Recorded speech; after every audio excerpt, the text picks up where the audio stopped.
Oh, there it goes. Okay. Hello, everyone. My name is Christian, and welcome to my hobby blog. Today, we are doing another Withering Watchpile episode. I need to count them so that we can do something special on like the 10th one or the 25th, whichever one is closest. But I'm really excited for tonight's because it's a topic we've already covered. But it's been about a year now, because we did the Zatoichi series from like June until July last year, and then that's when we went into these special topics. So it's been about a year now since we've been doing this. I need to look again. There's lots of things I should look at. But before we go on, I'm happy to welcome back Leon, aka Cult Flicks Fix 24. Welcome back. Thank you, Christian, for having me again. It's always a blast here to chat some movies and learn some more as well as we experience different films. And this is an interesting one because I haven't seen too many Criterion, and I pretty much got into buying Criterion off your recommendations, as well as just reading titles. I see titles and they sound interesting. I have an addiction. I'll click and pick them up on sales. But yeah, I'm really excited to get into these because these films are a lot very interesting and very mixed genres. So that's the cool part about this. But thanks again, Christian, for having me, man. Yeah, no problem. Shockingly, I didn't even pay attention to this. I was just grabbing Criterions. Uh, all one of them I got recently before the sale, and then the other two are from the sale. But none of them are made outside of America, shockingly. Because usually when I do Criterion, I do Japanese movies for the most part, and then maybe a couple of countries here and there like South Korea, India, um, Romania. There's some great Romanian films in the collection. But all of these are shockingly American movies, which I did not mean to do. I should have mixed it up a bit. But all of these movies, at least for me, were lovely and great. All of them were 4 out of 5s. One of them, or two of them actually, are 5 out of 5s on my Letterboxd, which I don't do ever, let alone so close together. So one of them was a rewatch. I was going to cover that first, but I guess this was my topic of choice. So I'll go first. Um, All right. I was going to do this movie second, but then I looked at the other movies I was reviewing, and one of them is literally a perfect movie by one of the best directors of all time, and the other one was perfect for my taste and what I love about movies. And this one was one I was going to talk about, not first, but because everything else is perfect, I'm going to talk about this one first. This is a movie directed by uh, Duke. I had his name in my head just now. I did not want to pull up Bill Duke. He was in Predator, and he has directed a couple other movies, but this one's his most favorite. This is one that you recommended to me, like, I guess when we last did this episode of Criterion. This is the film from 1992. Deep Cover! Yay! Nice. I really love this one. I watched it tonight right before we went on. And I'll read the synopsis on the back because I think it's a lot more interesting than whatever I can think of. Film noir hits the mean streets of 1990s Los Angeles in a stylish and subversive underworld odyssey from veteran actor-director Bill Duke. Lawrence Fishburne stars as Russell Stevens, a police officer who goes undercover as John Hull, the partner of a dangerously ambitious cocaine trafficker played by Jeff Goldblum. In order to infiltrate and bring down a powerful Latin American drug ring operating in LA. But the further Steven descends into this ruthless world of money, violence, and power, the more disillusioned he becomes, and the harder it is to make out the line between right and wrong, crime and justice. That should immediately draw anybody's attention. It's a classic, I guess, gray area type of movie where they don't indicate whether these characters are good and bad. They are very complicated. And Fishburne's character goes through many I guess, revelations throughout the movie. Uh, the movie starts off right off the bat with the actor Charles Martin Smith, who, if you don't know him, he was in Starman as the scientist. I just watched Starman like 2 nights ago, so this was fresh off my mind. I recognized him, looked him up. But he is like a really shitty and racist police chief of Lawrence Fishburne, and he's like, what's the difference between a black man and a N-word? And he says it with a hard R. And one police officer punches him in the face, which I was happy about. Another one is just kind of gives him like a half-assed answer to just get him out of this awkward situation that his boss has put him in. And then the last one, because there's 3 police officers, black police officers, that this white chief is asking this question to. And the last one is Lawrence Fishburne, and he's like, he's the one who answers that question or something like that. And that's kind of our first note of like, okay, police chief is shitty. And then Lawrence Fishburne throughout the movie has to slowly go up the ranks of this kind of cartel, drug trafficking organization.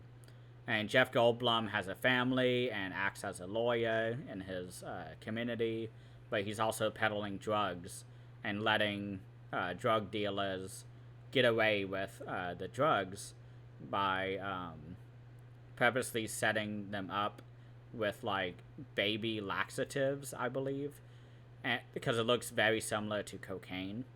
And so Jeff Goldblum gets them arrested and then is like, hey, like these guys were carrying in baby laxatives, they're safe, they're innocent.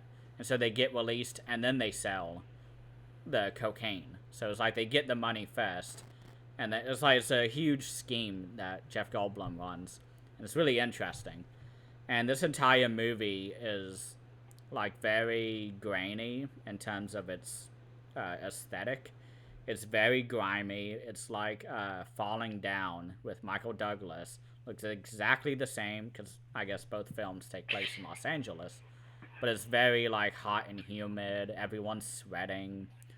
You get a lot of pool bar scenes where they're doing deals, and Lawrence Fishburne is trying to infiltrate the gang in the beginning of the movie.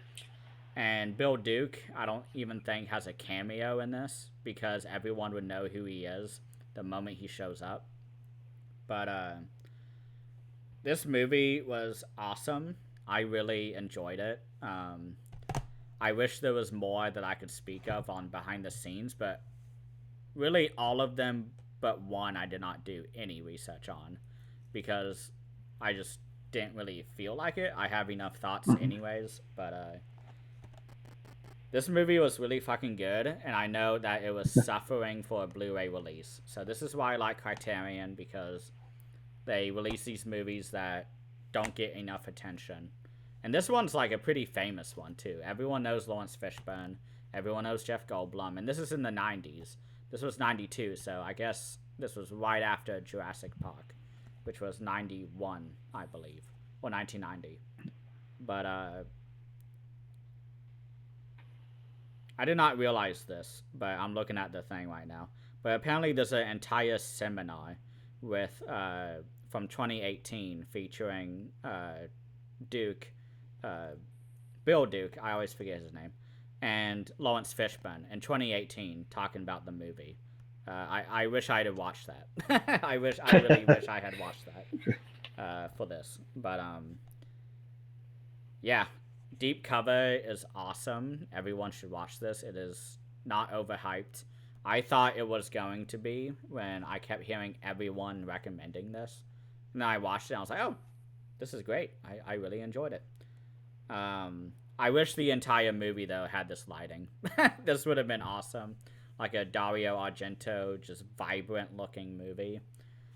Because outside of, I think, a couple scenes, there aren't many, like, crazy, awesome, visuals in this movie. But we get a fun character, because Lawrence Fishburne lives in, like, a trashy apartment where one mother there is like raising her son by her own, except she's like buying a bunch of drugs and one day like has a heart attack, and Lawrence Fishburne just kind of has to take care of the kid. And that's towards the end of the movie, so spoilers, but it's not a big deal. But she's constantly like yelling at Lawrence Fishburne while he's trying to do these really sensitive phone calls with like gangsters and stuff, because the payphone is like right outside the door, and it's really fun to watch Lawrence Fishburne in a early role of his that I hadn't seen. So I think we all know him from The Matrix. So that is deep cover. I think I spoke enough. Everyone should go watch this. And this is like my third choice. So everything else after this is perfect in my eyes.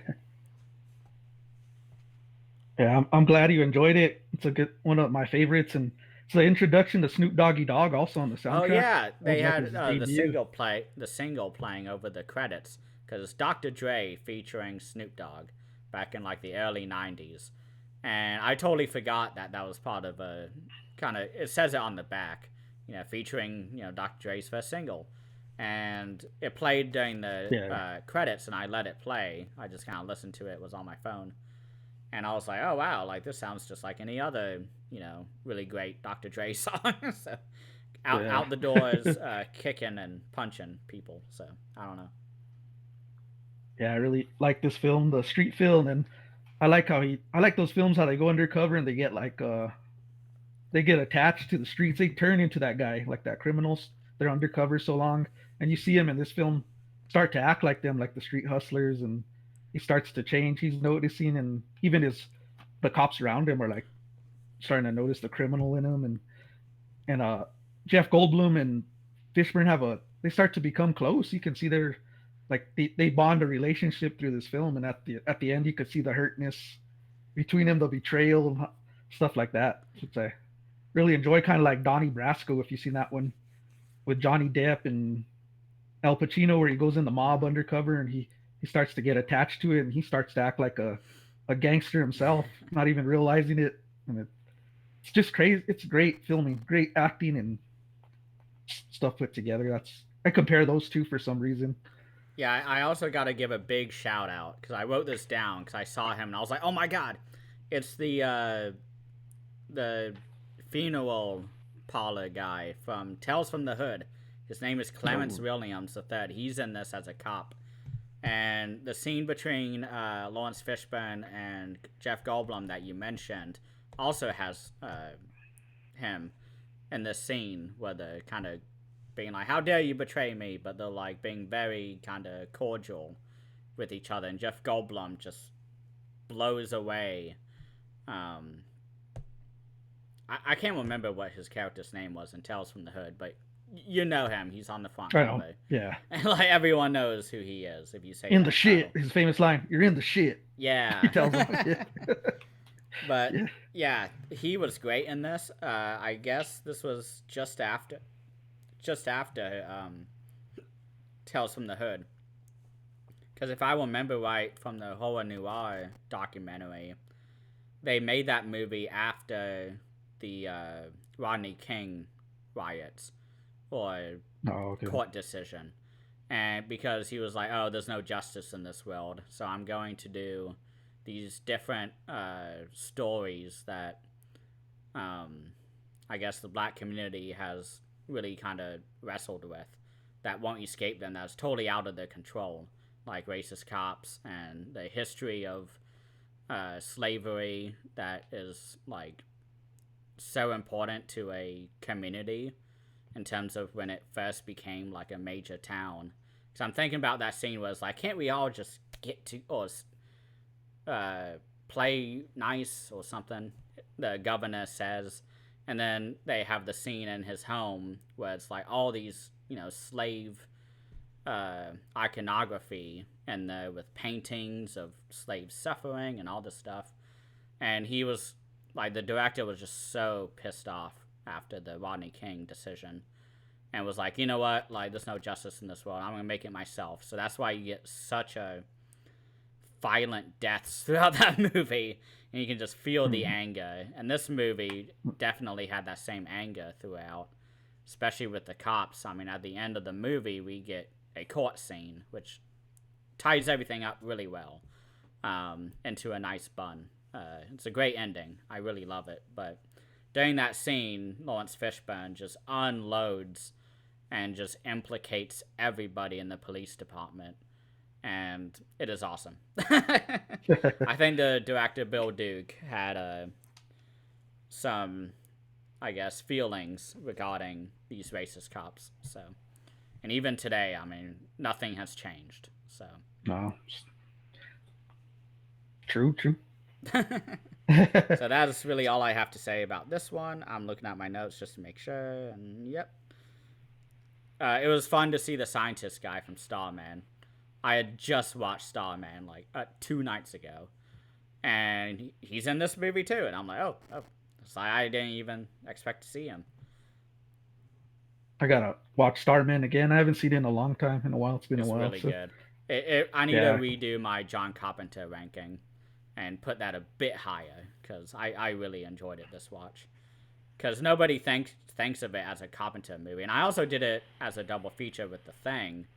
And that was a lot of fun. They have a lot of crossovers. I recommend watching Starman first and then The Thing. End the night off with the perfect movie. Awesome double feature. So, you have anything else you need to say there on that film? Or good to go. I guess I'll start on my first film here. And this first one is going to be... I think this film's going to grow on me. I have it at the first now, and it's one of your recommendations. Ooh. So I'm going to go with a samurai film, Sword of Doom. Oh, yeah. And I just picked this up on the sale now. This one definitely grows on you, yeah. Yeah, I feel it's going to grow. This is directed by, I'm going to slaughter names here, so Kihachi Okamoto. Okamoto is the director. Yeah. And he directed a film, The Human Bullet, from 1968. I don't know. And unfortunately, I've never heard of that one either. But anyways, this stars Toshiro Mifune. Toshiro Mifune, yes, he is awesome. Yojimbo, I probably slaughtered the name. Seven Samurai, and also we got I'm bad at these names, but Tatsuya Nakadai and Tatsuya Nakadai. There you go, man. I can't say it, but... He's a legendary actor. I recommend anything he's in. And he's the star of this film. I mean, he's the main guy. I wouldn't call him a hero because I saw him as an anti-hero in this film. Because he's not the kindest guy. He's kind of dark, but it's with the story. He kills people like without thinking, or without hesitation. So, anyways, we got. I'm gonna say it again. Nakadai. I slaughtered it probably, but he's a sociopath samurai, and he's going through like a journey through this film, and it starts right away crazy because he kills an old man. He just slices him up, and I'm like, what? And his daughter's there, right? The granddaughter. The daughter's there, just crying, and he's like, he doesn't give a shit. He has no emotion. He just goes through like, he has no feelings whatsoever, and he's right away. I said this guy's the villain of the film, but it turns out he's the star. Yeah, he's the star. I was like, it's just I real love dark. The beginning, yeah. Yeah, and he travels. He's gonna have an exhibition match with another school, a guy from another school, and no one could beat this guy. He's like, even the guy's telling him, I can't defeat you. So his wife kind of goes in there and tells him, well, let my husband win, and I'll do whatever. And he takes advantage of that. And he pretty much he rapes her, I think. Yeah, pretty much. And this pretty much sets it off. The husband finds out, divorces her right on the spot, and pretty much wants to really get him in this fight. He's serious now, like a real fight, and this. So he feels the tension, and like he just goes full force at him when they're doing this fight, and all you see is him just collapse and fall off the stage, and you don't even see this guy hit him, and he's like, I hit him in the head. He tells the judge he's out. It's over. Yeah, because you just see like a blood trickle, I think. Yeah, and I was like, it's like the most underwhelming conclusion. Yeah, so I hit him on the head. I hit him in the head. He's done. And you look down, and his head, like you said, his blood's just coming down, and you got so he's leaving, and pretty much leaving, he got disgraced the whole like vil or whatever his where he trained his master. Everyone's like disappointed in him. His master tells him that sword has done you bad, and it's not do it. You're going the wrong way, and it's guiding you wrong. And so he's leaving, and this girl follows him and just says, "You know what? You already took advantage of me. I might as well just go with you. My husband's dead or whatever." So she's, "I'm just gonna let you know there's like 20 men that are here to kill you while you're walking out." That's a great. I think that's where the cover of that edition is. Yeah, is right before he walks. Yeah, it's that. Apologize Yep. for the glare, but yeah, there's that scene, and he just starts slicing and dicing men one after another, and I'm like, okay, here we go, blood splatter, what I like here, and takes them out all one by one, and this girl follows him. They start a family. I mean, they have a kid, and he's real cold. This guy's just cold. He like no feelings. His wife, she tries to show him emotions, nothing, and he's like, she's trying to, I don't think she's happy completely. She's trying to like start fights and all this, and he flips it on her. He tells her, "You're the evil woman. None of this would have happened if you would have just pretty much shut your mouth or whatever." And she's like looking at him. And he's like, "Evil woman," and she's like, she's not having it, but she's, "I am an evil woman, but what are you gonna offer me?" And he's like, he just walks out, totally ignores her. Like this guy doesn't care about anything. And so, anyways, we fast forward, and it goes to the guy who he killed, girl's husband. Her brother wants revenge, so he has to train in a technique that can only defeat him. So he goes to this guy to train him and pretty much tell him, "You got to learn this. You're gonna go through hell. You can't leave." And so his whole mission, the guy's brother, is to get this technique and defeat him. But at the same time, you have I'm gonna call him, what's his name on here? Tasuke. I'm gonna call him Tasuke. Is his name in the film. I'm calling him by his last name, but he forms this group of assassins, and they're like attacking people. Pretty much, this guy is not a hero. Like I'm saying, he's an anti-hero. But oh, he's awesome. But anyways, they go and attack this guy in a thing, and this is where you get your Toshiro Mifune. He's not in this film a lot. You get a scene where he just busts out and starts murdering the whole assassin's crew, and this is the first time you see Tasuke afraid. He's never afraid. He's afraid of this guy. He's looking at him like he's hiding like away. It's a good scene too. It has like snow coming down, and this guy's brutalizing him, and it's the only scene you got from Mifune in this film. It's a small role, but it's real brutal, and a lot of kills in that one scene. It's barely short. But yeah, and that's when this master tells him, "Well, you actually got in his mind there. This guy got in his head. He's weak now. We got to attack." So that's when he sends all these guys to go get him. And then you have the fight between his wife and him, and she tries to kill him. Is unsuccessful, I'll just say. And that's when you see it build up tension to where the whole crew goes up to him, and this ending is just, it's bloody, man. It goes on forever. You just see him fighting like I don't know how many men, and he's taking him out. Like, I mean, they cut him up, and he's taking these guys out with one arm, like just slashing them. And I just love the ending. That was so brutal, and one of the best endings I've seen in a samurai film. But yeah, real impressive on this one. Like I said, I wanted a little more fight scenes. That's why it dropped a little on me. But like I said, it's probably gonna grow because the story's so solid. But yeah, it's and then I also got a little disappointed with the ending because it just ends with him like on the sword or whatever. But then I read that it was supposed to be a trilogy, which never happened. Oh, I did not know that. Yeah, you got something more than me. I guess it was supposed to be a trilogy that was deemed too violent, so they stopped it. What? And my gosh. And I guess that's why the ending ends that way. So now I have more respect for the film. And what's crazy is that this is 1966, and 2 years later, Shogun's Joy of Torture came out, which I don't know if you've seen that, but Arrow put it out. One of the most violent movies I have ever seen. I haven't seen that one. Like but 2 years after that, like that's hilarious. Yeah, that's what I was reading. That it's supposed to be a trilogy, man. And then there's a scene with one of the guys where he's stabbing at his feet. What I was reading there is they were using a real sword, so they were like real nervous. They were telling him to because I don't know how many times he almost sliced his own foot off during that scene. So they Oh my told him gosh. to like to mellow himself out. I guess he was going too hardcore with that scene. But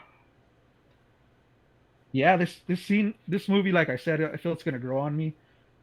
I have it first. I think more because it's new to me, and I need to do more watches on it. I've Like seen I it. said, Huh? I'll go for it. I was just gonna say I've seen it like 3 or 4 times, and I'm still like slowly digesting it. Like Seven Samurai, the Yoshimbo, those I don't want to say like service level, but those movies are really great action movies, and this one's a lot more like human condition, like looking at what anger means, how anger affects people, and just all of that. It's very deep. Oh, And Tatsuya Nakadai, he's in many movies, over 100 movies he's yeah. performed, and he's still alive. Uh, Wow. and he was in Seven Samurai, I think, was one of his first breakthroughs. But he was in Yoshimbo. Just got that. Gotta watch it.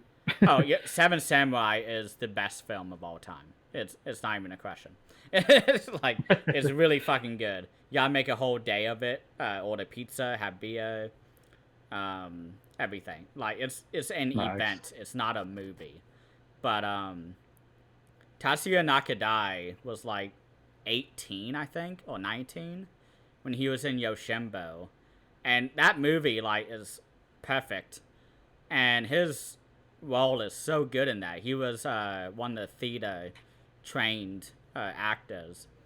And I highly recommend the movie Harakiri by Masaki Kobayashi, I believe, is the director.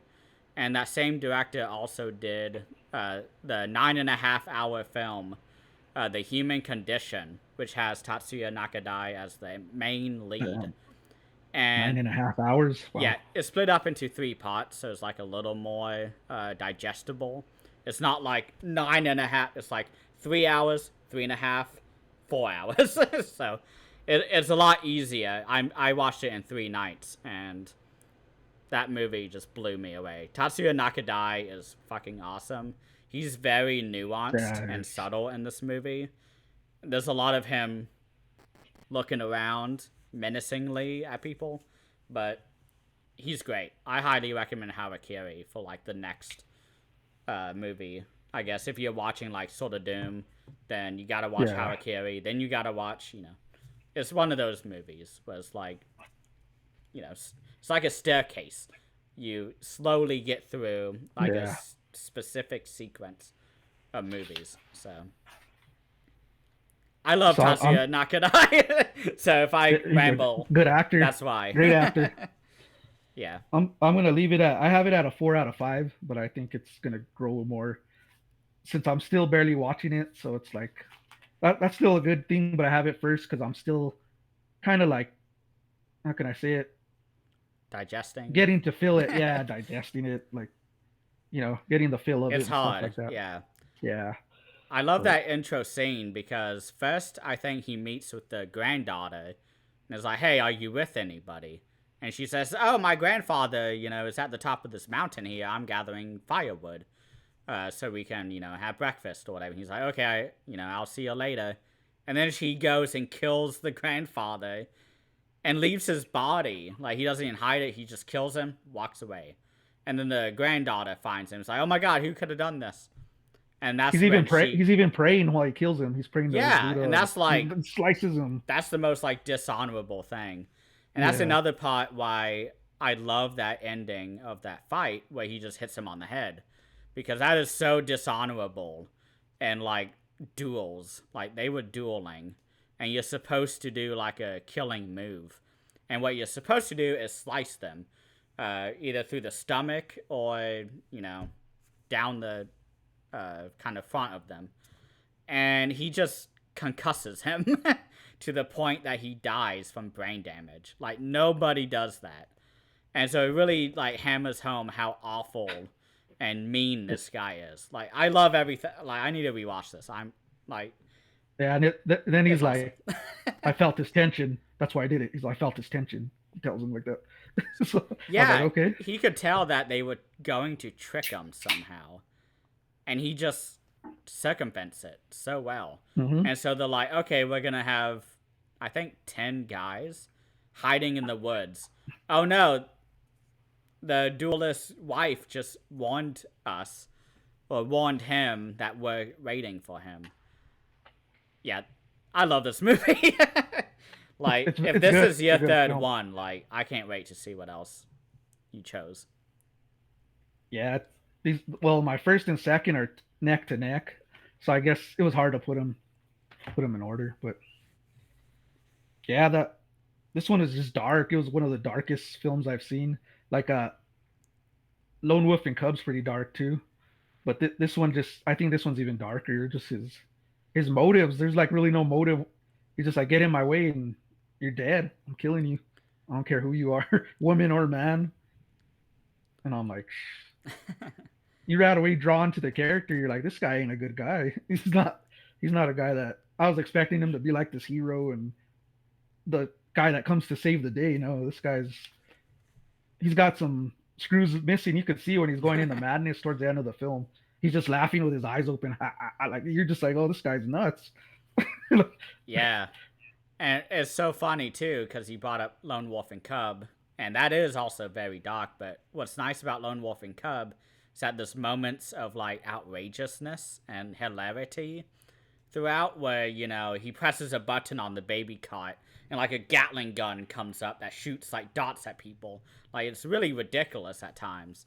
But this movie is so, like, bare bones in terms of, like, the action, but it's like supplemented by all the emotion and the anger and madness, as you reference. Like, Tatsuya Nakadai, like, he is not old in this. He's like 22, I think, when he made this Yeah. movie, and he's great.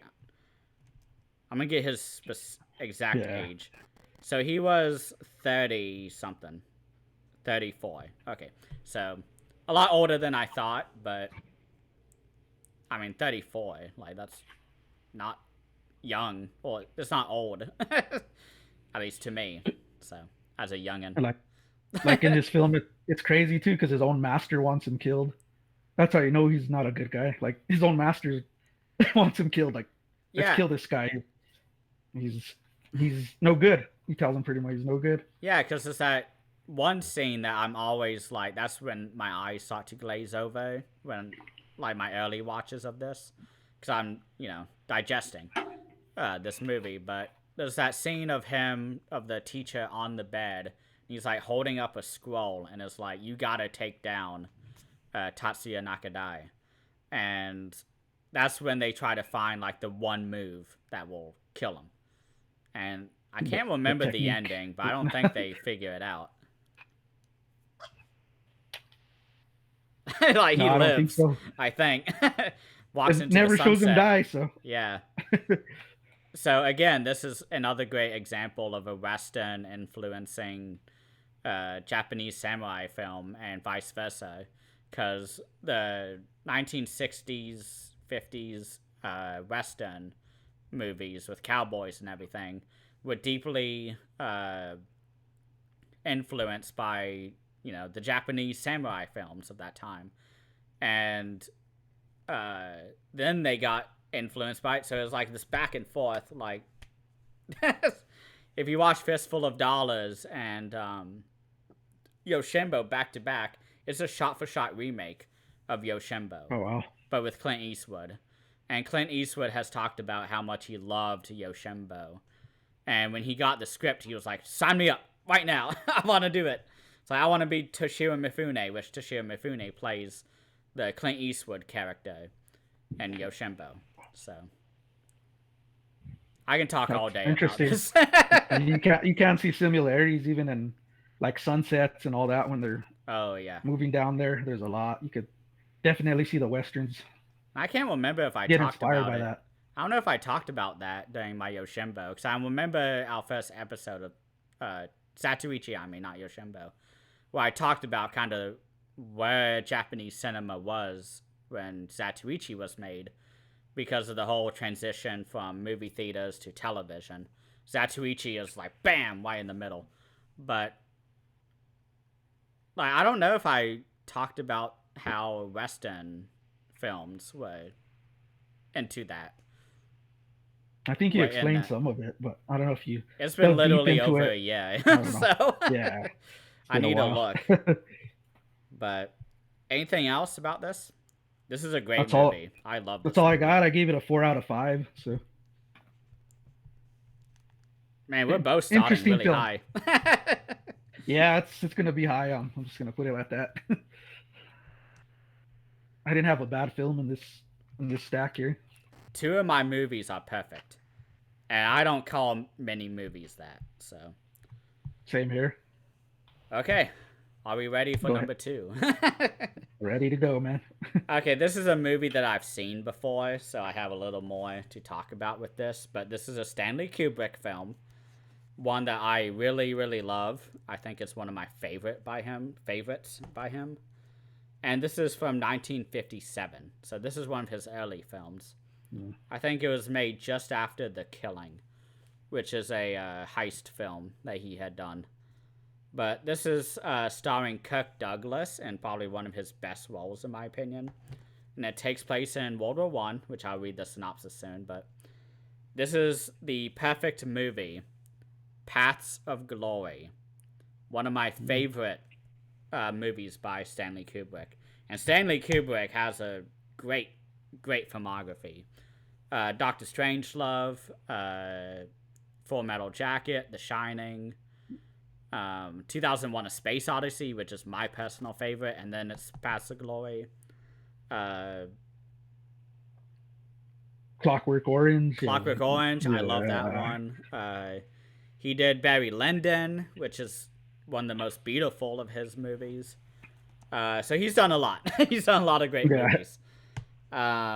This movie, I'll just read the back of it before I even go. Stanley Kubrick's Paths of Glory is among the most powerful anti-war films ever made. A fiery Kirk Douglas stars as a World War I French colonel who goes head-to-head with the Army's ruthless top brass when his men are accused of cowardice after being unable to carry out an impossible mission. This military machine and all its absurdity and capacity for dehumanization, a theme Kubrick will continue to explore throughout his career, is assembled with its legendary director's customary precision, from its tense French or trench warfare sequences to its gripping courtroom climax to its ravaging final scene. This movie is fucking depressing. This movie is all about the terribleness of war. And mostly, because I listened to the commentary track for this because I've seen it so many times. And I think it's by a scholar of Stanley Kubrick. Critic Gary Giddens. They don't say if he's a scholar or not, but it was awesome. The commentary track goes into all of the actors and how they approached each of their roles. They talked about sort of how on the surface it's really definitely a anti-war film, but mostly about a critique on hierarchy in the military and how no matter what bullshit and craziness your superior will say, you can't do anything about it. And this movie is all about Kirk Douglas having to try and save his platoon men from being executed by the military because of cowardice. When in reality, you watch the war scene where they're marching through the trenches, and it's like impossible. There's no way they can take over the hill or mountain that they are storming. And before World War One, Kirk Douglas's character was a lawyer, so that's why he's in charge of defending his men in the courtroom. And everybody outside of him and who he's defending are like, we're just going to do whatever we want because you're lower than us. And, you know, they were being cowards. Like, there's no such thing as shell shock. There's even a scene right at the beginning of the movie to set up kind of our villain of the movie, who's the general of Kirk Douglas's character. The general is like, "What's that guy doing?" And you see the guy, and he's just like shell shocked, just lost his mind at that point. And he's like, "There's no such thing as shell shock. Snap out of it." He smacks the guy, and he just like tries to kill him. And so they have to like arrest him and ship him off. And this movie is so depressing and awesome. This is one of my favorite movies by Stanley Kubrick. His cynicism towards authority is prevalent in this movie. And there's a great interview with Kirk Douglas on here, all about his kind of career as an actor, and how he came from a impoverished family in New York City and just started starring in whatever musicals or theater plays that he could. And he tried to get into Broadway like 5 times, and they never said yes. They never let him in. And he got offered a role at one point by, I guess, his agent. And his agent was kind of like, "Yeah, this Broadway thing is really not working out for you. Go do a movie." And Kirk Douglas finally was like, "Okay, fine, I'll do a movie." Because his son, Michael Douglas, had just been born. And so that's when he started accepting any roles that he could. And I think this was one of his first movies, because he's like almost 100 years old now. And he was in his late 20s, early 30s when he did this movie. And it is so good. I recommend everything about this.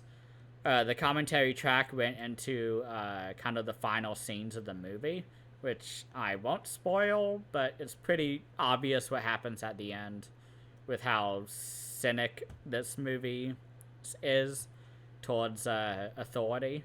But they talk about how a lot of that final scene is completely ad-libbed or made up on the spot. A lot of the lines, one of the actors was just rambling off of his tongue and was just, he's emotionally destroyed at this part of the movie. So he's just saying whatever he can. He was biting people. This actor, he was just biting the people he was leaning on and like being escorted to a location. And it is insane. This movie is just a masterclass of acting, of cinematography, which I never even noticed in this movie. The commentary track made me aware of this. But in one scene where I thought there were like 5 different locations where the camera was, it actually was moving, and it was just like Kurosawa. Kurosawa had an eye for the camera, where he would have a scene pointed like outside, and it's like, okay, the next scene is inside the house that the camera's looking out of. So it zooms back and then turns this way. Okay, there's a scene. And oh no, the character is walking across the room. Okay, now it's another scene. Where in most movies it would cut between each one. But in this movie, along with a lot of Kurosawa films, it's moving and it's redoing it. So you have 3 to 5 minutes at a time of just one shot. And all the actors have to memorize their lines. They have to act their hearts out. Kirk Douglas is one of the best actors, in my opinion. And this movie is awesome. I really love it. Paths of Glory, everyone has to watch it. I'm going to have to look for that one. I never heard of that one. It's awesome. Stanley Kubrick is a master. Like, everyone loves The Shining, and I love the technical. I mean, I haven't seen it in many years. I need to rewatch it because I'm maybe a little unfair towards it because I love the book so much. But I love Stanley Kubrick. I mean, I need to rewatch all of his films. It's been a very long time since I've seen Barry Lyndon, The Shining, Clockwork Orange. I mean, just so many of his films. And this movie, I think, is one of my favorites. So that is Paths of Glory from 1957. Nice. 88 minutes long. This is a very easy movie to watch. Not too long there. Yeah, I've been wanting to dig into Kirk Douglas, some of his films. I want to watch Spartacus too, because everyone tells That's me to another watch that Stanley one. Kubrick. Yeah, I've heard everyone recommends that one I too. haven't seen it. You It's gotta so hard check to it out. find. There's the Yeah, 4K of it, but like that's it. I mean, I don't want the yeah, 4K because it's not gonna come with you know, a Blu-ray of it. So yeah. Those are on my list, so I'll add that one to my Kirk Douglas list. for sure, you need to watch this. I think everyone Yeah, needs to watch it. So this is at the point where I'm at 5 out of 5s. I mean, that never happens in an masterpiece. episode. No, Usually it's like, I okay, don't my think I've seen you do a 5 out of 5 yet till now. yeah, and I have Or have two. you? So your turn. Interesting. Get into film number 2. So My I'm throat mixing is it up parched. with genres here. So I'm gonna go to pretty much, what is this one? A thriller, I'd say. I don't know, but or revenge film. We're gonna go with from 1971, Straw Dogs, Oh yeah. Okay, good. Dustin Hoffman. And this I had never seen this one. I had seen the remake, I love the but remake. I don't remember it. I got to revisit it. It's been a while. uh, yeah, this one's British. It's a British film, and Dustin Hoffman's American in the film. Obviously, you could tell by the accent through the whole film. But anyways, this is directed by Sam Peckinpah, and he directed The Wild Bunch, Getaway, and this stars Dustin Hoffman, Susan George. She's gorgeous, gorgeous lady. Um, anyways, we get into this film. This is about pretty much he's a mathematician and he's moving to the countryside.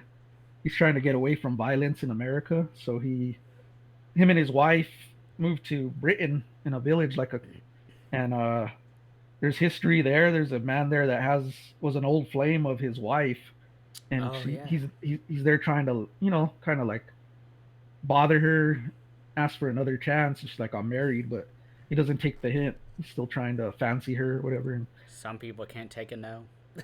can't take a no. And anyways, it starts this off with these people in the village. They're real odd. They hang out at this bar, and they're drinking. They're like a group, pretty much of construction workers, and they're you could tell something's off. Definitely, he goes there, and anyways, there's two of them working for him, and the wife somehow talks him into hiring the other guys, her old flame and his friends, to go fix up their place they're staying at. So he agrees, and Yeah, they're if like they fixing up a roof, I think. fixing a roof, yeah, that's what they're doing. And right away you get this oddness. They're staring at her.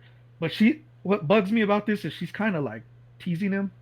You'd say Yeah. that because she walks to a door with her shirt off to a window and for them to see her boobs and shit, and then she's getting out of a car and she does a open skirt thing where it's showing like right in front of them, and I'm like, man, you're just adding blood to the wolves there, man, just by doing that, Mm-hmm. because you could tell these guys are just dogs, and you're just feeding them more, They're and awful. it's I hate them. yeah.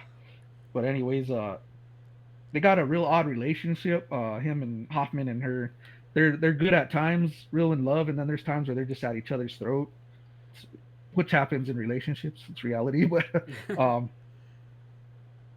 she kind of, I'm gonna say, flirts with him because she does go out there. She's leading him on. It doesn't make up to what happens in this film, but you could see her kind of, how would you say it, egging She's him a on, little kind of egging. naive, I feel Yeah, like. yeah, a little past that limit, but anyways, it starts off with I mean, she has a cat she's obsessed with, not obsessed with, but like Oh yeah. that's her love. There's so much I've But forgotten from this but movie.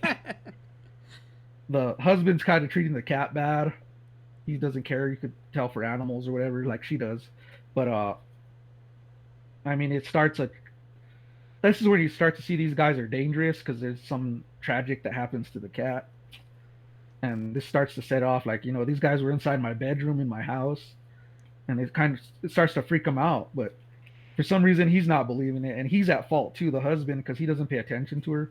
He's into his work more than, she wants attention. They're like on I'd say, kind of honeymoon, if you call it that. But he's to blame too because he's so into his work, and you even see scenes where she's scratching out his math work on the chalkboard on purpose just to get attention from him. So, anyways, it leads to this, and with our character Hoffman, he's kind of this pushover guy. He doesn't stand up for himself. I mean, they take advantage of him. That's why he's moving here because he doesn't want to get in confrontation, whatever, and starts to show these guys taking advantage of him slowly, and it gets worse and worse. And even she's telling him, "You need to stand up for yourself once in a while." And he's like, "Oh, I could talk my way out of stuff." And but she's like, "There's a point where you have to, protect me," and he's not doing that. So it leads to we go to the rapey revenge storyline now because Yep. I mean, this takes a pretty disturbing rape scene in this film that was controversial because part of the rape scene she's enjoying it in a way, Yeah. and it's I guess it's got this film banned. They had to cut out like 11 minutes of this film because of that scene alone. I'm sure it was a And video nasty. yeah, yeah, and the violence had to be cut out because I mean there is some pretty good violence in this as well that was taken out. I guess they put this film out PG, PG. PG rated PG, but Oh, that's for a '70s film. yeah, they didn't have PG-13 back in the 70s, so Yeah, that and makes sense. I was a little quick to the gun though, when we were like, "What?" But I guess it PG-13, was. I think, came in with Matrix. I forget what film was the first. I'll look it up. You can go ahead. Sorry. Oh, go ahead. I'll look it up. Anyways, this was banned by the British Board of Films in 1999. That's video nasty era. So Yeah, cause like I said, of that rape scene, that's pretty brutal. It's one of the. I mean, it goes in the category of "I Spit on Your Grave," Last House on the Left. This one has that same trope where. But when you get to the revenge part of this film, it's pretty satisfying because you see this guy start to fight back. He starts to grow some balls, if I could put it like that, and he's a very smart man, so he knows how to outwit these guys. He doesn't have to lead head on because there's even a scene where the girl's like, "They have guns. What are we gonna do?" He's like, "Just follow my path. I can outsmart a gun." And he kind of turns into a little, if you would call it that, home invasion tactic, like what's the film, the Christmas film, oh, Dial Code Santa Claus. yeah, he kind of goes in that trope, but as an adult, and I mean, there's some pretty brutal scenes. You see this guy's feet just get shot off, and his feet are just hanging there, just like, oh man, it's pretty brutal towards that end scene, and turns into a bloody battle between them and him to protect his home because they're just terrorizing his home.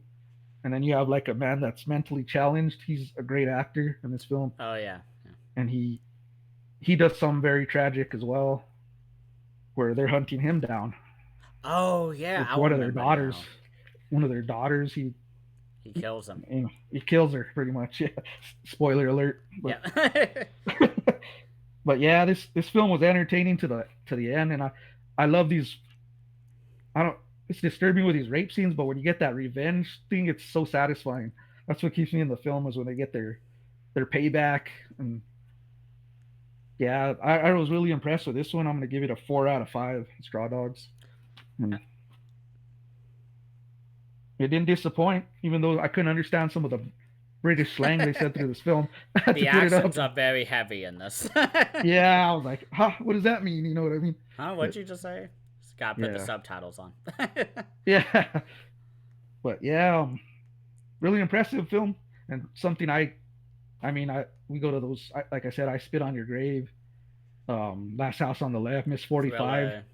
This thriller, belongs in that category with all those films, and it's pretty dark.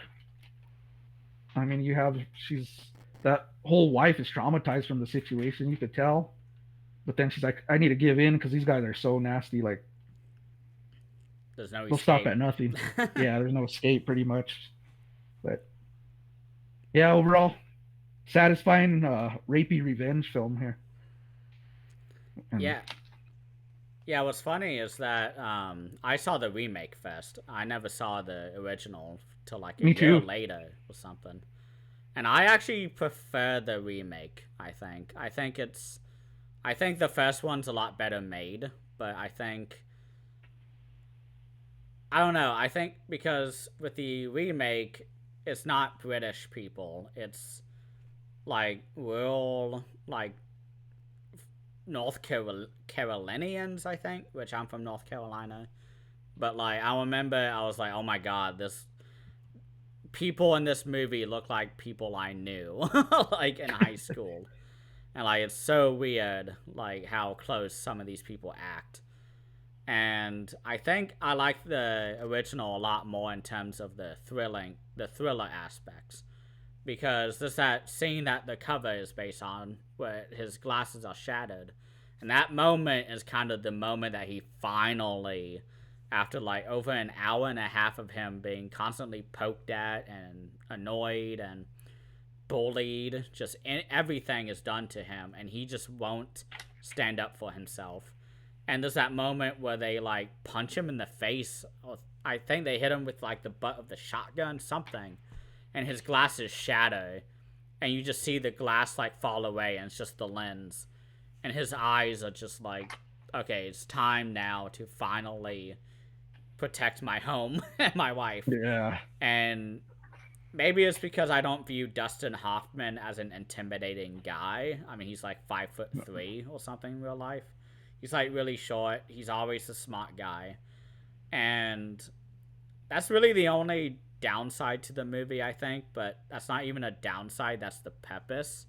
That's what was intended, was watching this guy get humiliated and bullied the entire movie. And then he cracks. And he just starts murdering people left and right for the rest of the movie. And we have him also protecting this other guy who shows up being basically hunted by all the other people. And it's really interesting. And one aspect of this movie that is also prevalent is how these are not religious people. Dustin Hoffman and his wife, they are not religious. And the British people are like shocked when they like leave church early, I believe.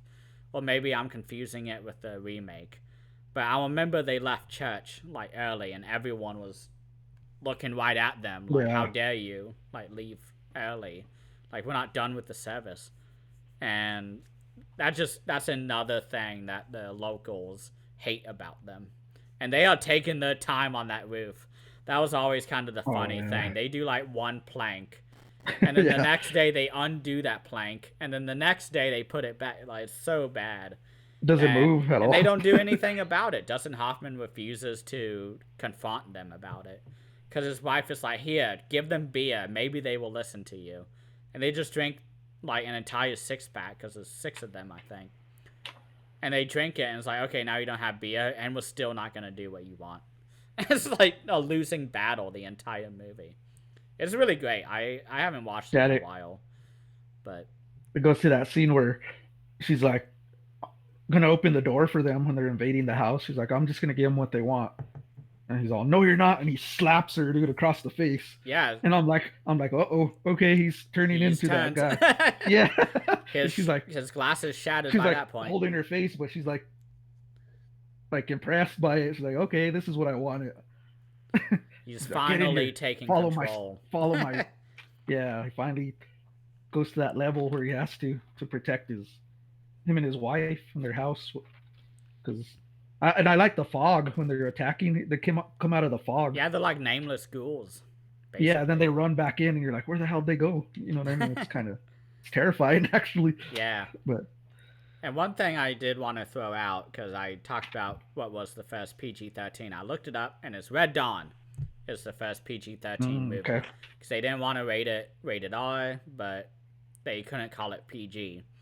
Because, I mean, Straw Dogs is PG. So that's why the PG-13 came out, I think, soon after this movie, about 10 years later. But Red Dawn was filmed in my hometown. Oh, was it? Yeah, like that end scene where they're at the park. That's at the park down the street from my house. Oh, wow. Where Patrick Swayze and them are just laying on there in the snow. I haven't seen that movie in over a decade, actually. I was in high school. It's getting a 4K release now from Shout Factory. Yeah. Wow. Oh, I guess it's my turn, right? Yeah, I'm done. Oh my gosh. It's all yours, man. Okay, this movie is perfect to me. I know it's not perfect in terms of filmmaking. It is far from perfect on filmmaking. But this movie is so outrageous and disgusting that I was laughing my head off and I could not stop laughing. From the beginning to end, I had so much fun watching this movie. I have been waiting over a decade for a Blu-ray release of this. So this is like a very special release from a director who I haven't watched enough because a lot of his movies just aren't available anyway. I have a few of his actually, I only own one of his movies on Criterion, which is Multiple Maniacs. And the director is John Watas, if you don't know. And he is one of my favorite directors to read about. He is so interesting. He came basically from the most local scene ever in Baltimore.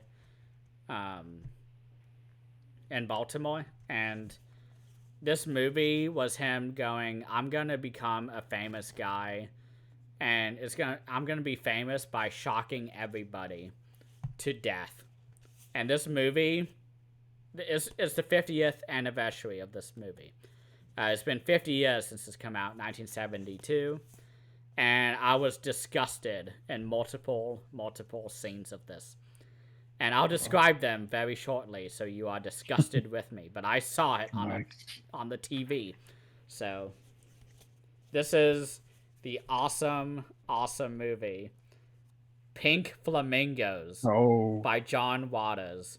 This is so disgusting. This movie shocked me. The main actor in this movie is called Divine. He was born as, I think, Bill Hillstead. Harris Milstead. But he got into the drag queen scene back in, like, the 60s. Because he was born in the 1930s. And he worked at a hairdresser or something and really became infatuated with the drag queen kind of scene. And so he made a character called Divine, who is one of the most awesome, which I actually have. Oh my gosh. I love this packaging, by the way. But this is what Divine looks like. Oh, okay. And she had. And Divine is kind of the woman counterpart of him. He did not identify as trans, as John Watas says. Because I was looking this up. I was like, what is the identity, Divine?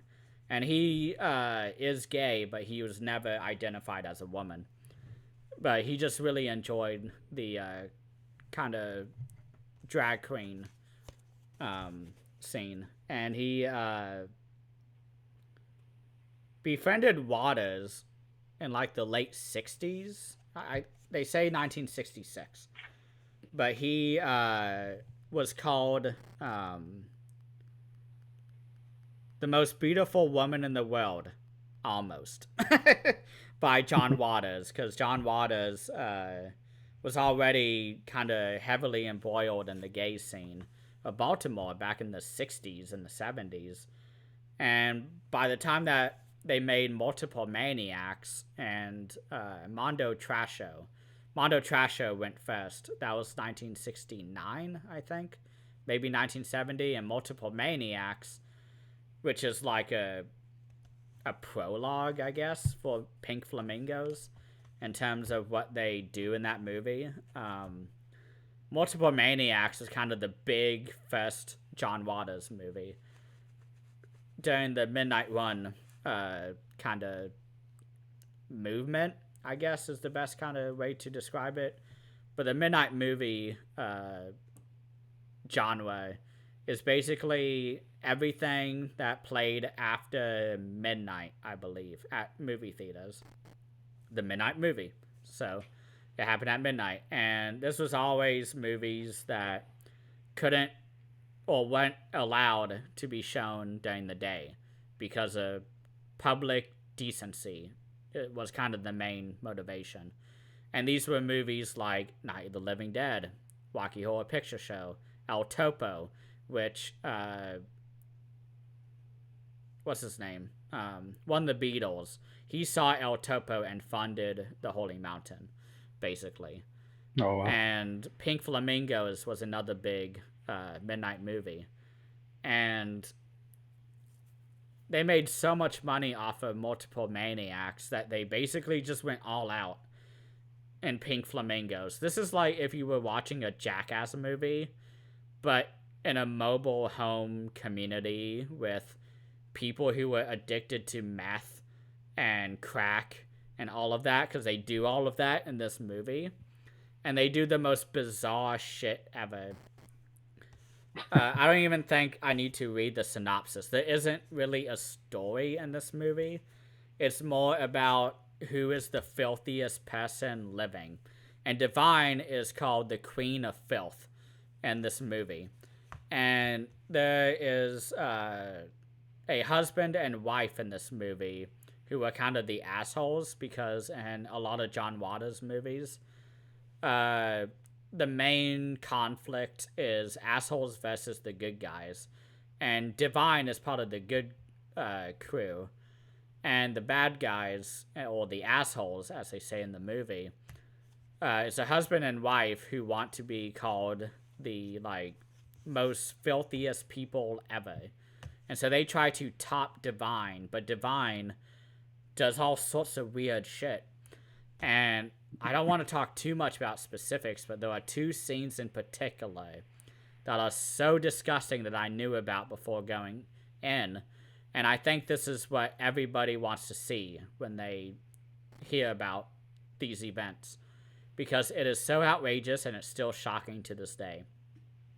The first one is they have Divine's birthday party, which is kind of the big moment in the movie where everyone comes together and they just try to out-filth each other. And Divine is the birthday girl, and apparently they were all doing like MDMA, I think, and acid and all sorts of drugs behind the scenes. And according to the audio commentary, which I haven't listened to before, but I've heard kind of an anecdote about this, is that apparently there's a specific moment where you can tell that everybody is now high. And I wasn't really paying attention to that because I was not sober while I was watching this movie. And it really added to this. I could not stop laughing. I was breathless. But during this scene, they have a bunch of people coming in and out of the scene, just doing random shit. And one of them is somebody who has a singing asshole.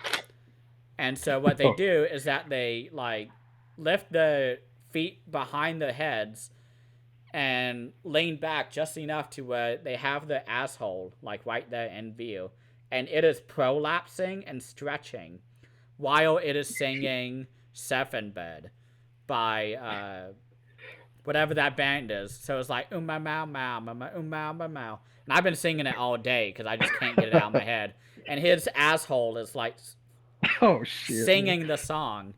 And this is like halfway through the movie. And one of the final shots of this movie is Divine in her most filthy act yet. And John Waters even comes in like on a microphone. Is like, this is not fake, guys. Like, this is real. What Divine is about to do is real. And you watch Divine following some person on Baltimore Street, walking the dog. And you see the dog start to shit. And Divine just comes up and grabs the shit and just starts eating it. Oh, man. And it is so disgusting. And they hold while she's sitting on the sidewalk eating it. And you can see her, like, the actor, like, wanting to throw up. But John Waters is like, keep eating, like, to end the movie with. And, like, she's eating it and she's like, just like, oh, man, almost throwing up. And you see her smiling right at the camera because apparently they were like, okay, we're going to do this, Divine, at the end of the movie. Like, emotionally prepare yourself. I don't know how you're going to do this, but we have to end the movie this way. And Divine, apparently, there's a lot of behind-the-scenes footage of her, like, on the sidewalk, just, like, looking at the dog, just like, I can't do this. Like, there's no way I can do this. And apparently they finally got her to do it by getting her, like, super drunk or something. And so you see her just walk up and grab the dog shit and start eating it. And when she smiles, you can see it in her teeth and, like, all this stuff. It's so disgusting. And I was watching this with my dad. Because apparently my mom and my dad went out on the first date to go see a Divine John Waters movie. They don't know which one it was, and it definitely wasn't Pink Flamingos. Because my dad did not recognize anything in that movie. But half of the movie, my dad was, like, just covering his eyes, which he never does. Usually he's like, okay, like, this is ridiculous. But he was actively, like, looking away. Like, he never does that. Wow. And there are many pornographic scenes in this movie where Divine and her son, because it takes place in a trailer park. And you're all watching it with your dad. Yeah, like, I'd never seen the movie, so I didn't know what was in it. I just knew of those two scenes. And I was like, okay, maybe it's quick, but there's like 3 minutes of the guy prolapsing his asshole to Sephenbird. Gosh. And that song will never be looked at the same by me. But it takes place in a trailer park, and Divine is living with her mother, played by Edith Massey, who was like an elderly bartender in Baltimore that John Waters just picked up and was like, hey, you're going to be in my movie now. And she plays this character named Edie, who is addicted to eggs. And that's all she eats. And so for all of the movie, she is, like, so weird. Like, you just look at her and you just know she looks like she's from Harry Potter. Like, she's just weird. I don't know how to describe her, but she is amazing in this movie. She is constantly just asking for the Eggman. And she's like, I need to nibble on some hard-boiled eggs to get through this stressful situation. And Pink Flamingos is filmed on, like, a 35mm camera, which was, like, anybody could buy that back in the day. They just had to pay for the film stock, which was really expensive. That's why people say, like, don't waste film stock, because it was really expensive to replace it. And the entire movie is just John Waters in the corner of the room and going, come on, guys, keep acting, keep acting. Do the weirdest shit you can think of. And so they just talk about the weirdest shit. And there's a scene where Divine and her son are, like, making out, and she's giving him a blowjob, and his dick is fully erect. And it is insanity. Like, this movie is just so awesome. And that's, like, I recognize that Paths of Glory is a better film, but this movie was just perfect for my taste. It was so out of this world and hilarious. Like, I just could not stop laughing. Like, I love Jackass and all those movies, but this movie was a whole nother level. And I'm, like, drooling because I'm just talking so much, but I loved Pink Flamingos. This is one of my favorite movies now. But this had no Blu-ray release at all, and the DVD cost, like, $200 for, like, the last, like, 15 years. It has not been available anyway. And John Waters... I should have got that one. Oh, it is awesome. I love Pink Flamingos. But this movie just was randomly, like, confirmed recently, like, about within the last 6 months. John Waters was like, oh yeah, we're working on a Blu-ray right now. And the world, like, exploded. Or at least my world did. Because there has been no way to watch this. At all. So.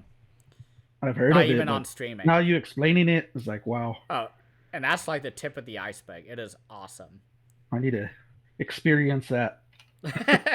Don't watch it sober. You have to go in, like, drunk. Or high. I'll get a couple 40s and watch it.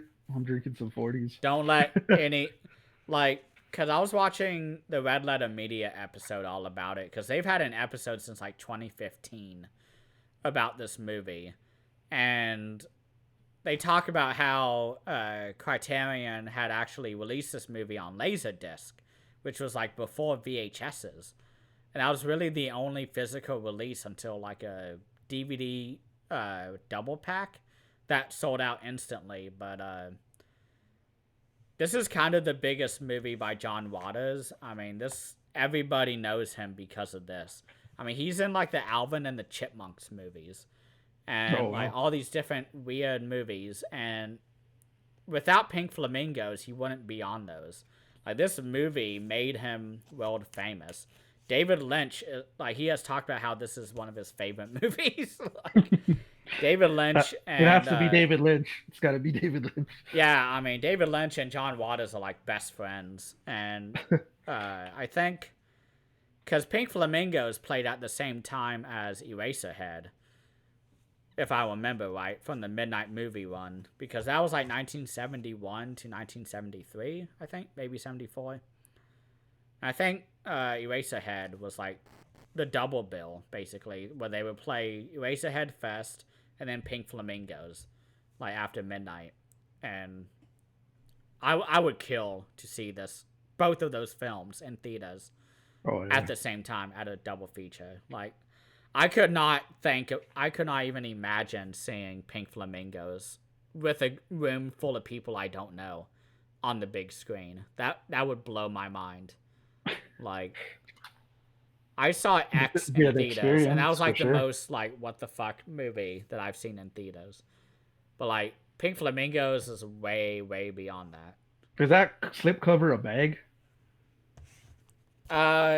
It's supposed to look like it. It's like a really flimsy, like, cardboard bag. But one of my favorite things about this, which I laughed about when I opened it, is that it comes with a bath bag. Oh, wow. And I was laughing at it before we watched this, because I was like, oh my god, it comes with a bath bag. Here you go, Dad. You might need this. And he was like, oh, no, I won't. And oh my god, an hour and a half later, we're both, like, not even looking at the TV. Like, I love how on the back it's like the most simple, like, John Waters, 1964. Well, 46 is when he was born. The movie was originally called Portrait of the Filthiest Person Alive from 1972. Oh, wow. Filmed on 16 millimeters, so this was like very low budget. It looks like a documentary film. Oh, and also, there's the dog that she eats the shit from. Oh, shit, on the cover. I didn't notice that until just now. And she's licking her lips. So that was like Jackass before Jackass, but like on steroids or something like that. Nothing has topped this. Yeah. Maybe Jackass drinking horse semen. Maybe. That's like the only part that comes close. Yeah, those guys are crazy. I watch those. I get entertainment out of those. I saw the fourth one in theaters. That's the only one that I've seen in theaters. I wish I've seen the other ones. But I've seen one in theater. I don't remember. It's the one where he's shooting fireworks out of his butthole. I think that's number 2. Is that number 2? Yeah, they're all putting fireworks in their butthole and shooting it out. I'm like, oh my god. This movie starts off really fucked up, and it just keeps getting more fucked up. Like, I was shocked at some of these scenes in this movie. There's a scene where what's his name? It's Divine's son. Crackers. That's his name. Crackers. Crackers, what a name. And he's working with Divine's daughter, who is named it's something. But he agrees to fuck a woman as hard as he can in front of his sister, because his sister gets off on watching her brother fuck a woman. And so what he does is that he's like, oh, I'm going to have the most awesome sex ever that you've never seen. And we think, like, okay, there's going to be an anal scene. No, not at all. He brings chickens in to fuck, and then have the chickens bite and claw the woman he is also fucking. And it is so uncomfortable to watch. Oh, man. And Crackers is just sitting there like, hold the fucking chicken, to like the actress that he is fucking. And she's like holding the chicken while he has like a chicken between him and her that he's fucking. and then he starts fucking her. Like, oh my god, this movie is Oh just wow, insanity. sounds wild for It sure. is crazy. Like, I had no idea what I was getting into. And like I know about this movie. I have heard the stories, but I had no idea. Like, I knew about the scene of the prolapsing asshole singing Seven Bed. I knew the scene of eating the dog shit. But like that's like 4 minutes of the movie at most. Out of an hour and a half, There's a 93 minutes. Like, crazy there's shit a whole lot happens. more, a whole lot more than that. Wow, I'm gonna have to just get that to experience it, man. At least Oh, it's I awesome. gotta experience that. And it comes through the whole documentary about Divine, which was impossible to find until this release. I think there may have I been a got DVD, but that's about it. I got a movie called All About Evil that I got from the Severance Cell, and it's a drag queen also that I wonder if she got Ooh, inspired. It's her probably. name's Cheeches Christ. What's her name? Her drag name? Oh yeah, I Yeah. shockingly I know Jesus Christ. She And actually did a lot of publicity for Nightmare on Elm Street 2, and mhm. also for Scream Queen, which was the documentary all about Mark Patton's um, I guess, experience on Nightmare on Elm Street 2, which was the main actor of that movie. And yeah, Yeah, Jesus Christ is awesome. that film All About Evil was awesome. I loved it. It's a low budget gore fest, I gotta look and up all she of. directed that and starred in it. And that's on Criterion? No, it's on Severin. Oh, okay. Yeah, it's on Severin. It has the 2010. Okay. it has the girl from American Pie. That she's also on Freeway 2. Have you ever seen Freeway 2? Nope. That movie's fucked up, dude. You gotta watch it. I'm telling you. Peaches Christ, that's her name. Okay. There you go, Peaches Christ. Yeah, Yeah, she she, did a lot of publicity for Scream Queen. she's like a mad horror fan. That's her thing is horror. She into that. And that's what she does her films around. And Yeah. I really love that film. Honestly, I watched it and I was like, this is my kind of shit Have you with seen gore. Scream Queen? That documentary? I haven't. I still gotta watch Oh, you that. should. She's in it a lot. Yeah, yeah. Actually, I like the interview with her too. It was really interesting. She talks about her love for horror films and everything else, her motives. That a show she does that's just all about horror, where she's like on stage and Yeah. announcing movies. So I think she did a for Scream Queen. She did a whole Freddy like cosplay basically, but like Yeah, a drag version, which is like awesome. I forgot yeah, what she did for that, but yeah, she is like a big figure in the cult like horror circles. Like, you hear like yeah. every now and then you'll just hear her name pop up in like a special features or something. Like, Peaches Christ is someone who I want to meet. Honestly. That film's awesome. All About Evil. Gotta check it out. So what's your third choice? Oh, let's get to the third. I can't It's gonna wait. be a lot tamer here, but no. Gotta, Maybe I should have went last. yeah, the Pink Flamingo. But we're gonna go with. Of course, I had to go with a horror film. That's just me. So we're gonna go with 2001's Devil's Backbone. Oh, fuck yeah. Guillermo del Toro. Hellboy. Pan's Labyrinth. You guys know him. Well known. It's my favorite of his, honestly. I can see that. This film is just so well shot, and I just love the atmosphere in it. I'm just gonna get into that right now. It's wherever they film this film, it's great. It just fits a ghost story, like the whole setting. It's a Spanish film with subtitles, and yeah, it's about a 12-year-old boy whose father died in the Spanish Civil War, so he's sent to this orphanage.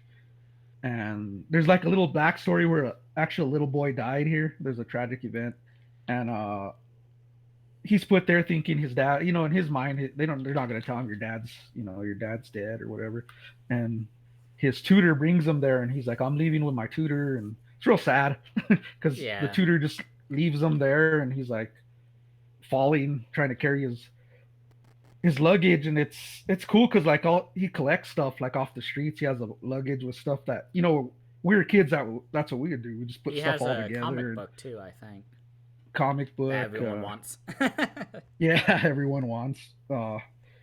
But he gets into this orphanage, and he's saying they're coming back for me. You know what I mean? He's got hope, and meanwhile he runs into this bully right away. You could tell this guy's jealous of him, or he just wants to mess with him. He's got some a quarrel with him for some reason, but it starts right away with this bully taking his comic book away and humiliating him in front of his friends or whatever that he made. And what's cool about this guy is he doesn't take it. He goes to him, like he pushes him back. He's not scared of him.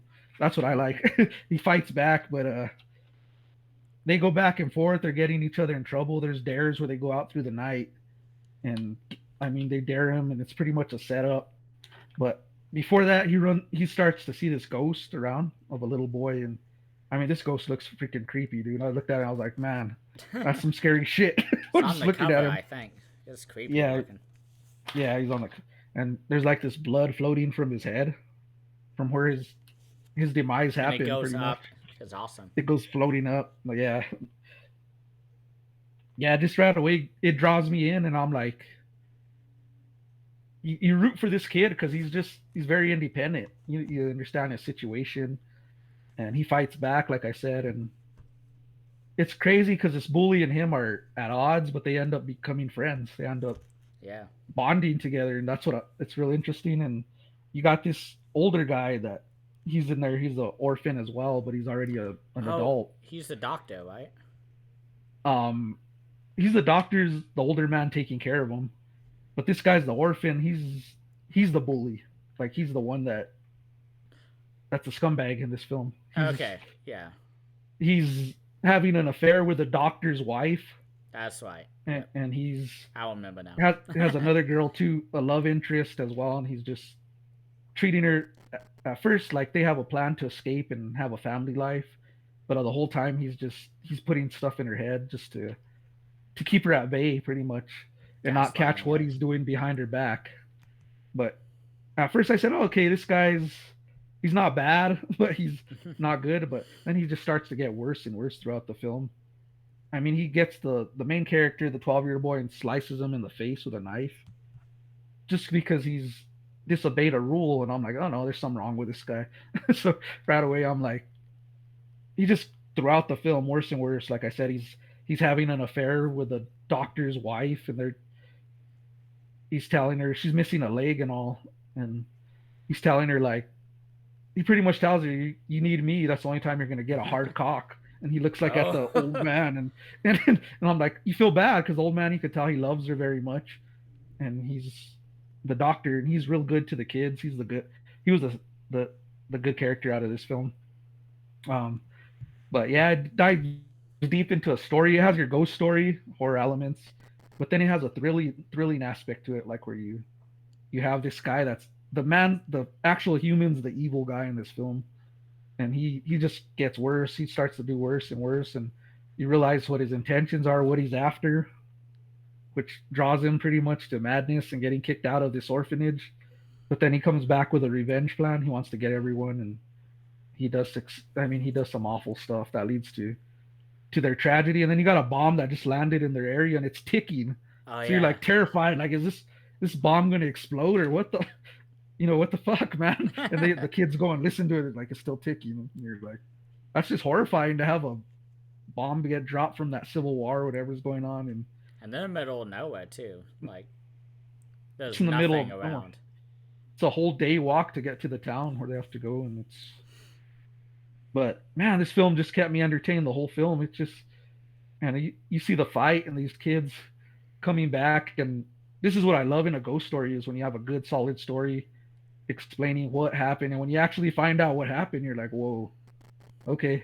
Mhm. I don't want to spoil. You've seen it, but I Yeah. don't want to spoil it. But man, it's just so like the whole revenge plot and everything like that. It's what a ghost story should be made for. Like I mean I adore the Changeling from Severin. It's one of my favorite ghost stories of Oh, all that one's time. great. Yeah. Yeah, and this one's right there with it. It's so well put together, and I mean the ghost.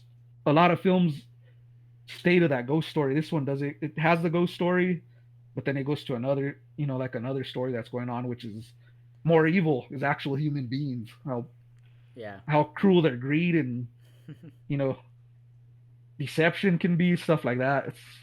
But yeah, this one was really entertaining. It's my favorite out of the bunch, and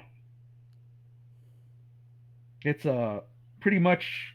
They said that the ghost, how he has a white face, was inspired by the movie Ju-on, the Japanese horror film. Oh yeah. Yeah, Okay, that's and awesome. Ringu also they Oh got that wow. from because I didn't know that. Del Toro said that's where he got the idea. He was inspired Oh wow. by those J horror films, and and then there's a scene that really stood out to me is when we got the bully that turns good. His name's Jamie, and Oh yeah. Oh yeah. he he's an artist. He draws a naked girl, and he takes it to all the boys, right? Because these boys say some crazy shit, man. I mean, they're those kids that like like where I grew up, where we'd say like some shit like we'd joke around, who's fucking your mom, something like that. We had Yeah. a mouth on us growing up, like, and just joking around. This guy shows the drawing, and he has the girl's private area, the lips Oh sideways, and the yeah. fucking kid, bro. The kid tells him, "Did you know That's what not. those pussy lips are? Sideways. They're drawn the wrong way, man. You fucking dumbass." He tells him like that. I just burst out laughing, dude. I couldn't hearing a little kid just say that. I was like, "Oh my god, dude." I think I almost spit out my drink during that scene because I was drinking something, and yeah, that's just one of the scenes that stayed in my mind, dude. I was like, "Oh my god," but yeah, this film was a total blast, dude. It's one that probably couldn't be made anymore. I don't see it because it just has its own, how can I say it, charm to it, if you call it that. But hmm the ending was so satisfying. It's what I look forward to, like in a ghost story, like that payback, and you actually see the situation, why everything turns out the way it did. It plays in, and but yeah, I love this film. I'm gonna give it a 4.5 out of 5. I loved it, and that's Devil's Backbone. Yeah, I love I was blown Devil's away. I was Backbone. blown away. It's probably my favorite outside of Pan's Labyrinth from Guillermo del Toro, and I haven't looked at his entire filmography and if I've seen it all, but I think I have. Outside of Hmm. Nightmare Alley, which was his newest one, I think, I gotta and watch that one. the Scary Stories to Tell at Night, or whatever that one was, the one that everyone says don't watch. But I really enjoyed the audio commentary track that he did for the Criterion release. That one that you have, Hmm. it is insane how much knowledge he has. He's a huge horror fan, and Wow. like every scene in this movie is a homage to something else. And I didn't even know about the ghost design either, about how it was Ju-on and Ringu, and there's just so much that he talks about in the commentary track. He is talking about like 1600s era paintings and Wow. how they like influenced him on the like visuals for the movie. I mean, there was that scene where our main boy and the ghost are like walking down the hallway and it's like really dark. Like that's a specific artwork that Del Toro saw like at a Oh wow. museum once and was like, I want to use that. And apparently he has like this large diary that's in like that's like a pocketbook basically, where he writes down all his notes and at the end of the day he just puts them on the wall. And when he's planning a new movie, he just starts taking like these pages of notes that he's Oh wow. accumulated on shots or ideas and all sorts of stuff, and he will just make a movie like that. And that's why Pan's Labyrinth is like so fucking good, because he took the best ideas he's ever had from Devil's Backbone and Kronos, which is his first movie he did. I want to see that one. I That haven't seen- one's really good. I wouldn't say it's great. I mean, it's his first movie, So there's a lot that he's still kind of figuring out, but it's still really good. It's a vampire story, and that one's a great homage to, I mean, Dracula and the Hammer horror, all that. But I really love kind of that approach to filmmaking that he has, where he just writes down ideas whenever he has it, and then will just grab the best ones that he thinks goes together well, and he'll just make a movie on that. And Devil's Backbone was a lot of like ideas he got from artworks that he did, and he would actually draw the paintings himself as best as he could, and like at the museum, and then because that it was the 90s, the internet wasn't around yet, and he would do his best to recreate it for his shots. So yeah, because even is awesome. you see a scene where there's a fetus in a bottle and it has the backbone showing, and it's actually rum. He's drinking the fucking rum out of it, and he's like, "I sell this in town. It's real popular." Yeah, the doctor's telling him. And apparently that was a whole actual thing that people used to do, like back then. And Del Toro was talking about how he saw that at a museum, and he was like, "I need to use this. Like, this is something that would work really well in a horror movie."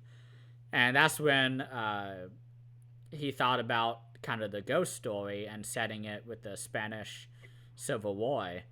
And he said when he came up with the title El Espinazo del Diablo, which is the spine of the devil, or the devil's backbone in the English translation, he was like, "Oh my god, like, this is the most perfect thing I've done in a very long time." Like, the way this all fit together. Like, it's really put well together. Like, it's a solid story. Like, and he's all it keeps about you that. intrigued. It keeps you intrigued through the whole film.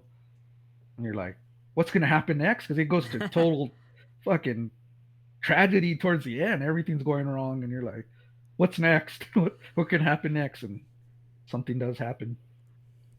Yeah, this movie's awesome, and I really hope they do more Del Toro movies into the collection. I mean, I would love to see Shape of Water, even the Hellboy movies. I mean, I don't know what the rights are. I'm sure Marvel has it and won't let that go, and won't let Criterion do it, but there's a lot of movies by Del Toro that are hard to find.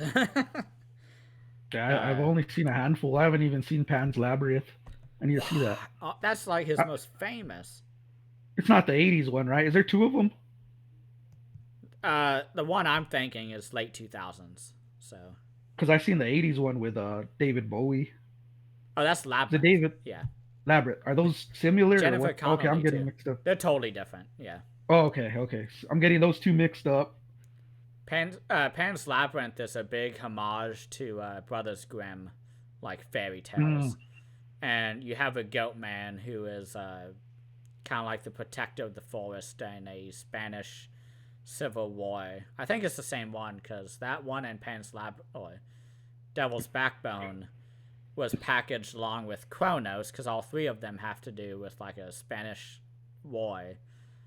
But Pan's Labyrinth and Devil's Backbone specifically, he set around the same time. So, yeah, I highly recommend Pan's Labyrinth. That's great. It's on Criterion also. I'm gonna add that to the list for sure. But yeah, I was blown away by this film, just how well it's put together. I loved it, and the ending was so satisfying. I was like, oh, you hardly see that. There's some like left out in an ending. You're like, why didn't this happen? This one left me satisfied. The whole. I don't want to get in spoiler territory, but in case people haven't seen it, you know what I mean? Yeah.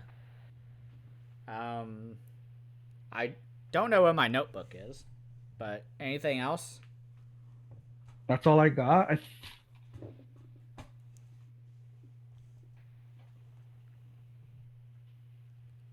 No, that's it. I don't have much more. Anything else? All right. What do you want the next topic to be? What do we have? Damn it. I gotta go check. Notebook. I'm trying to think. Okay, it's right here. Okay. Okay. as I knock everything into the computer.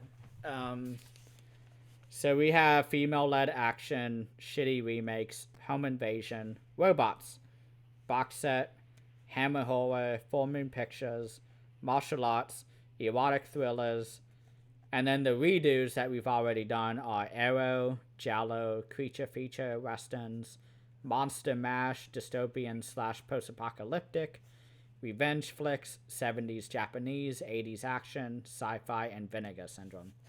There's a lot. There's a lot. What about Hammer Horror? We do some Hammer Horror. I don't own any. You don't own Yeah. That's been a topic that I need to do. I think in October, Scream Factory does do a Hammer Horror sale, so I'll try to do it then. But because you've said that like 3 or 4 times now, and every time I'm like, I don't have it. I know you want it, and I need to get some releases. So I'm just seeing Christopher Lee and Peter Cushing in my head, and I'm like, yeah, do that's it. what I'm seeing. But we don't have B movie horror. I'd like to do like a B movie horror. I don't know if that's on there, but maybe like a low budget horror. I don't know what classifies low as budget a B horror movie, because I just watch so many B movies. We could do low budget. I mean, shot on video, all that'll count. I'll put low budget. Okay. Yeah, low budget horror films would be cool. Okay, I'll underline that so we have that. But wow, what a great episode! Yeah, I think it was more interesting and talked about than I think we've done in a while. Yeah, I mean, not putting any other ones down, but yeah, all 3 of these movies for me that I did, I loved. So usually I'm like, it's okay, me too. And like that's it. But I'm really on that Criterion train right now, man. They're really like everything I've seen has been great so far. That's what I love about Criterion a lot, is that even if the movies aren't good, the special features make up for it and even make the movie good. I mean, I've always really enjoyed Paths of Glory, but watching the commentary track just made me realize just how perfect it was. So yeah, I don't think I'll know how to react if I get a dud in Criterion. It's because I'm not used to it. I'm gonna be like, how do I react to a shitty movie? Yeah. It's all masterpieces. Yeah. But I guess that is it for tonight. Thank you everyone for watching, and thank you again for joining with me today. Cult Flicks Fix. Thank you, Christian's Hobby Blog. It's always an honor, man, and I'm grateful to be here, man. Just talk some films and bullshit our way through that. But no, it's a lot of fun, man. Thanks for having me. Yep. You're welcome.